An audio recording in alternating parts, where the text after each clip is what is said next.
Friends, आज हम बात करेंगे ट्राइडेंट लिमिटेड के बारे में। और हम लोग सभी अच्छी तरह से जानते हैं दोस्तों कि ट्राइडेंट में हमें कुछ खास तेजी बनते हुए नहीं दिखाई दे रही है। पिछले कई दिनों से ट्राइडेंट में हमें सिर्फ और सिर्फ एक गिरावट ही होते हुए दिखाई दे रही है। अगर इसके पिछले 5 दिनों के परफॉर्मेंस को देखेंगे दोस्तों, पिछले 5 दिनों में ट्राइडेंट हमें 7% के करीब हमें टूटता हुआ दिखाई दे रहा है। तो आज इस वीडियो के माध्यम से हम लोग जानेंगे दोस्तों कि ट्राइडेंट में किस वजह से तेजी हमें बनते हुए नहीं दिखाई दे रही है, क्योंकि ट्राइडेंट से रिलेटेड एक बहुत ही इंपॉर्टेंट खबर सामने निकल कर आई है। और देखा है तो दोस्तों, उस खबर के वजह से आज जब बाजार ओपन हुआ था तो शुरुआती टाइम में ट्राइडेंट में हमें एक अच्छी खासी गिरावट होते हुए दिखाई दी। अब देख लो दोस्तों, बाजार ओपन हुआ था 36.40 पर, उसके बाद में ट्राइडेंट में हमें एक अच्छी खासी गिरावट होते हुए दिखाई दी। 35.85 तक ट्राइडेंट हमें गिरता हुआ दिखाई दिया है आज के दिन। उसके बाद हमें ग्रेजुअली ट्राइडेंट में थोड़ी सी तेजी बनते हुए दिखाई दे रही है। लेकिन ये जो अचानक से आज के दिन ओपन होने के बाद ये जो गिरावट हमें होते हुए दिखाई दे रही है दोस्तों, इसके पीछे भी वजह है। और देखा है तो आने वाले समय में दोस्तों ट्राइडेंट हमें और भी थोड़ी मोड़ी वोलेटाइल दिख सकती है। इसके पीछे क्या रीजन है दोस्तों, इस वीडियो के माध्यम से हम लोग जान लेंगे। और साथ से दोस्तों ये भी जानेंगे ट्राइडेंट में हमारा रणनीति क्या होना चाहिए। अभी ट्राइडेंट को हमें होल्ड करके रखना चाहिए या फिर सेल आउट करके निकल जाना चाहिए। जो लोग ट्राइडेंट में फंसे पड़े हुए, दैट मींस ऊपरी लेवल में फंसे पड़े हुए हैं, उनको क्या करना चाहिए। तो इन सारी चीजों को हम लोग एक एक करके डिस्कस कर लेंगे इस वीडियो के माध्यम से। तो मेक श्योर दोस्तों वीडियो को स्किप ना कर पूरा देखो, ताकि आप चीजों को सही से समझ पाओ और अपनी खुद की इन्वेस्टमेंट डिसीजन ले पाओ। लेकिन दोस्तों मेरी आपसे एक ही रिक्वेस्ट रहेगी कि चैनल को सब्सक्राइब और वीडियो को जरूर से लाइक कर देना, ताकि आपको इस तरह की अपडेट्स रेगुलर बेसिस पर मिलती रहे। तो चलिए फ्रेंड्स, वीडियो को स्टार्ट करते हैं। तो अब सबसे पहले दोस्तों बिना टाइम वेस्ट किए सीधा सीधा उस अपडेट की तरफ चलते हैं जिस वजह से ट्राइडेंट में हमें आज के दिन गिरावट होते हुए दिखाई दी है। अब यहाँ पर इस आर्टिकल को देखो, textile company Trident's payout to chairman Rajendra Gupta under fire. अब ये आर्टिकल मैं आपको क्लियरली शॉर्ट में समझा देता हूँ। Stakeholder empowerment services that means ACS, उन्होंने एक कंसर्न रेस किया है। कंसर्न ये है कि ट्राइडेंट के नॉन एग्जीक्यूटिव चेयरमैन और प्रमोटर जो कि राजेंद्र है, उनको कंपनी से एक अच्छा खासा रेम्यूनरेशन मिल रहा है। अब दोस्तों रेम्यूनरेशन ये टर्म का मतलब क्या होता है दोस्तों, इस टर्म का यही मतलब होता है कि कंपनी जब भी एक एम्प्लॉय को पेमेंट करती है वो एक सॉर्ट ऑफ रेम्यूनरेशन में जाता है। अब ये रेम्यूनरेशन देखा जाए तो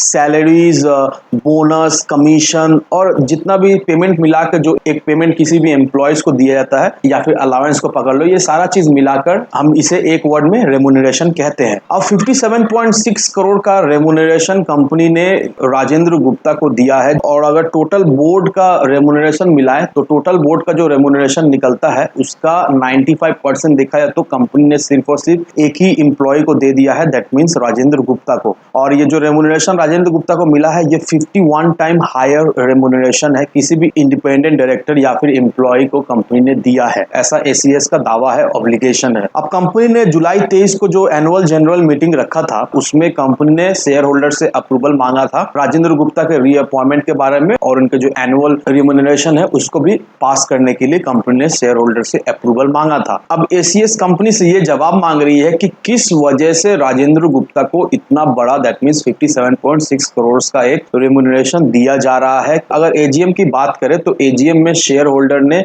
इसके अगेंस्ट में वोटिंग किया था, लेकिन उसके बावजूद भी इतना रेम्यूनरेशन किस वजह से राजेंद्र कुमार को दिया जा रहा है। अब बेसिकली दोस्तों एनुअल रेम्यूनरेशन पेमेंट जो होता है वो किसी भी नॉन एग्जिस्टिंग डायरेक्टर या फिर किसी भी एम्प्लॉय को अगर वो जो रेम्यूनरेशन दिया जाता है वो अगर टोटल रेम्यूनरेशन का 50% का बजट होता है तो उसके लिए शेयर होल्डर का परमिशन बहुत ही जरूरी हो जाता है। लेकिन शेयर होल्डर ने अगेंस्ट में वोटिंग किया था, उसके बावजूद भी इतना ज्यादा रेम्यूनरेशन किस वजह से राजेंद्र गुप्ता को दिया जा रहा है, ये जवाब भी मांगा गया है। अब कंपनी का अगर सुने तो कंपनी का ये कहना है कि राजेंद्र गुप्ता बहुत ही वैल्यूएबल इंफॉर्मेशन प्रोवाइड करते हैं कंपनी को, स्ट्रेटेजिक इनपुट देते हैं कंपनी को वेरियस बिजनेस एक्सपेक्ट में। लेकिन ACS का ये मानना है कि ये जो रेम्यूनरेशन दिया जा रहा है ये काफी ज्यादा डिसअपॉइंटिंग है, क्योंकि अगर दीपक नंदा के रेम्यूनरेशन को देखेंगे दोस्तों तो दीपक नंदा का जो रेम्यूनरेशन निकल कर आ रहा है वो है 1.92 करोड़ फाइनेंशियल ईयर 2022 में। यहाँ पर देखने की बात यह है कि दीपक नंदा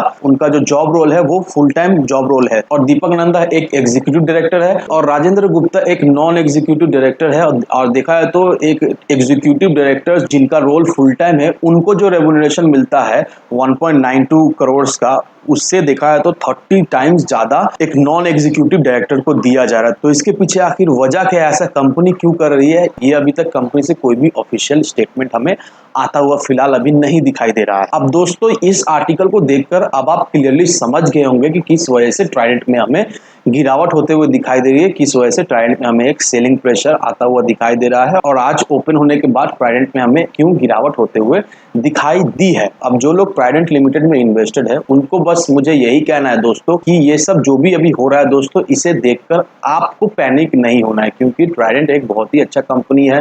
ट्राइडेंट जो भी कर रही है अपने बलबूते पर खड़ा होने की कोशिश कर रही है, और ट्राइडेंट जो है वो हमारे उम्मीदों पे खड़ा उतरा भी है, क्योंकि जिन लोगों ने भी ट्राइडेंट में इन्वेस्ट करके रखा है, देखा जाए तो ट्राइडेंट ने उनका पैसा 5 गुना 6 गुना 7 गुना ऑलरेडी कर दिया है, और 4-5 रुपए का ये स्टॉक हमें 70 रुपए का हाई बनाते हुआ दिखाई दिया है। अब ये मत समझो कि ये ऑपरेटर्स का चाल है, ये बिल्कुल नहीं है दोस्तों। ट्राइडेंट जो भी कर रहा है अपना बलबूते पे कर रहा है, और ये जो ट्राइडेंट में हमें एक तेजी बनते हुए दिखाई दी थी दोस्तों, ये जस्ट फॉल्स कोई तेजी बनते हुए हमें नहीं दिखाई दी दोस्तों। ट्राइडेंट ने अच्छा क्वार्टरली रिजल्ट पेश किया, सारा कुछ अच्छा पेश करने के बाद ही दोस्तों ट्राइडेंट में हमें एक अच्छी खासी तेजी बनते हुए दिखाई दी। अब अभी तो आप सभी को पता ही है मार्केट का क्या हाल है, कभी ऊपर जाता है कभी नीचे जाता है, कोई भी हमें स्टेबिलिटी नहीं दिखाई दे रही दोस्तों। और देखा है जब से टेक्सटाइल इंडस्ट्री का जीएसटी 5% से 12% होता हुआ हमें दिखाई दिया दोस्तों, तो उससे ट्राइडेंट का मार्जिन में भी और प्रोडक्शन में भी हमें इफेक्ट पड़ता हुआ दिखाई दिया है। अभी तो ग्रेजुअली इस वजह से ट्राइडेंट का मार्जिन में भी कम होता हुआ दिखाई दे रहा है। मार्जिन कम होता है तो फिर प्रॉफिट भी कम होता हुआ हमें दिखाई दे सकता है, लेकिन देखा जाए तो ये अभी फिलहाल टेम्पोररी बेसिस में है। आने वाले समय में कंपनी कोई ना कोई हल तो निकाल ही लेगी, क्योंकि हम लोग अच्छी तरीके से जानते हैं दोस्तों कि कंपनी किस तरह से ग्रोथ कर रही है। और ये भी मैं आपको बताना चाहूंगा दोस्तों कि इसका जो एनुअल ग्रोथ CAGR है वो हमें 31% का दिखाई दे रहा है। तो साल दर साल ट्राइडेंट में हमें 31% की तेजी बनते हुए दिखाई दे, तो इसका CAGR हमें बहुत अच्छा खासा दिखाई दे रहा है दोस्तों। एनुअली 31% का हमें ट्राइडेंट में ग्रोथ होता हुआ दिखाई दे रहा है। तो आप देख लो दोस्तों किस तरह से ट्राइडेंट में हमें